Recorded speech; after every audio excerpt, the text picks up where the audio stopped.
The thought that stops you. Excerpts from Reese's personal field notes on trauma-born predators. I didn't even know its name back then. Just knew something was sitting on my chest every time I tried to move forward. Couldn't write, couldn't sleep, couldn't look in the mirror without hearing myself say, "You'll just fail again."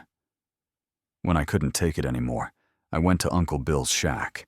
He didn't ask what was wrong, just told me to bring something I'd been holding on to for too long.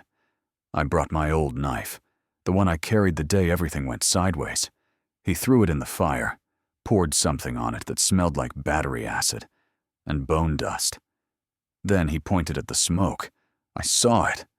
Not a monster, not exactly, but it looked at me like it had always been there, like it was just waiting for me to give up. That's when Bill finally spoke. "Name it, or it names you. Speak your regrets, boy. Burn what binds you." Just one more reason I trust that old swamp hermit with my life. There are many beasts in the wild places of the fallen world. But the GoalGrim is not a beast. It is a thought that learned to walk, a predator born of guilt and sorrow. What is the GoalGrim? The GoalGrim is not a creature in the traditional sense. It's a psychic predator, born from sustained trauma and the erosion of purpose. It doesn't feed on flesh or fear. It feeds on hope, specifically the hope that your goals might still matter. It appears when someone reaches for something meaningful. Recovery, redemption, creation. And then it begins to discourage them from within. It whispers reasons to quit. It turns small failures into fatal omens. When dreams wither, it grows stronger. The GoalGrim takes many forms, but it's never the same twice. Some say it's a limping stag with too many antlers. Others, a woman with a face like a broken clock. Some describe a shadow, stitched from mourning cloaks. But always, the eyes, reflective, unblinking, full of memory and mourning. They don't just see what you've done. They stare into what you almost became. Once despair sets in, the soul becomes ripe for sorrow binding, and the GoalGrim vanishes, its work complete, its prey now vulnerable to darker forces. How does it work? The GoalGrim is drawn to places of high hopes, where ambition, healing, or purpose once bloomed, but now trembles. It thrives in disappointment, not disaster.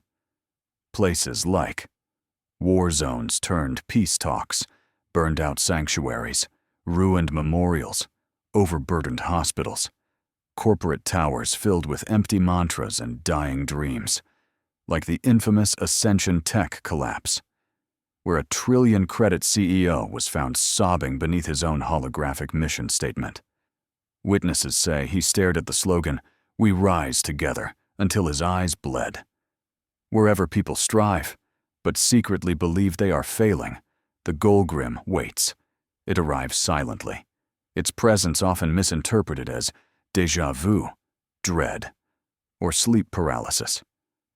Victims report repeated visions of past failures, hearing their own voice whispering regrets, dreams that end with screaming they don't remember making. The more guilt a person carries, the more vivid the hallucinations become, until eventually, they walk toward it willingly. Known encounters. The Hollow Fields incident. Survivors swore something moved among the dead, but left no tracks. The shattered Abbey of Neron. A bishop found whispering names of the unburied, while clawing out his own ears. The last name he spoke was his own.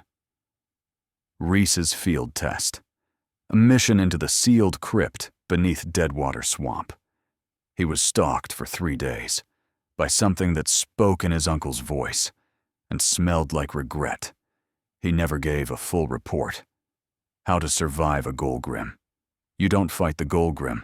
You outlive it. You outbelieve it. Speak your regrets aloud. They lose power when shared.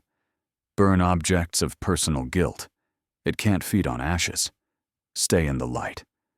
Not because it fears the light, but because you do less damage to yourself there. It isn't death that the GoalGrim brings. It's relapse. It waits behind memory. It smiles when you lie to yourself. And when you're finally too tired to run, it doesn't chase. It welcomes.